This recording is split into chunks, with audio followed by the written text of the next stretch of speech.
lulutuin na natin yung ating ano.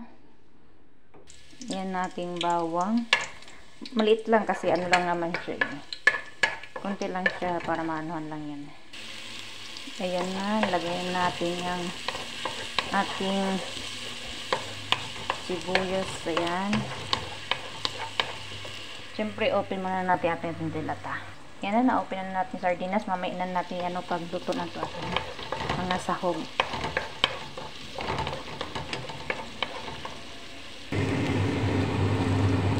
Ayan, pwede na natin ilagay yung ating sardinas. Paborito ng mga Pilipino ay sardinas. Haluin na natin yan hanggang kami. Siyempre, lagyan natin ang paminta para hindi siya malangsa.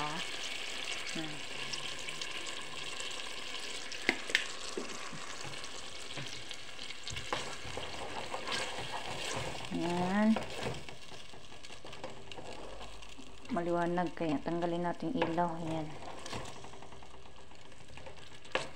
Yung ating sardinas. 4 na, 5 piraso.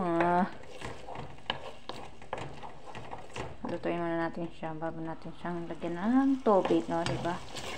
Lutuin natin bago natin lagyan ng tubig. Yan na ano siya, siyempre lagyan natin. Siyempre tayong mga Pilipino, yung lata, mandyan pa yung lasa, kailangan natin anuhan yan, hugasan, diba? Ay sayang, andyan yung lasa ng ano. Yan, lagyan natin ng tubig. Yan, pakuluan mo muna natin siya. Pag kumulo natin, saka natin lagay yung ating miswa. Diba? Yan. Kumukulo na, tilagay na natin yung ating, yan, kumukulo na siya. Lagay na natin yung ating miswa. Yan, lagay na natin miswa natin.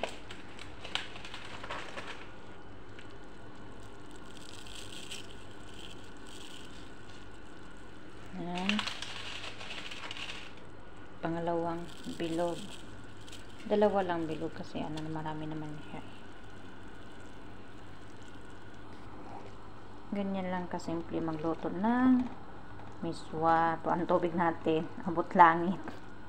Kasi madali kasi siya matuyukan. Kaya kailangan maraming miswa na sabaw natin. Ngayon lagyan natin, timplahan natin siya. Tikman muna natin yung lasa niya. Tabang. Lagyan natin ng asin. Siyempre, pampalasang bitchin na konti. Ayan siya. Miswa natin.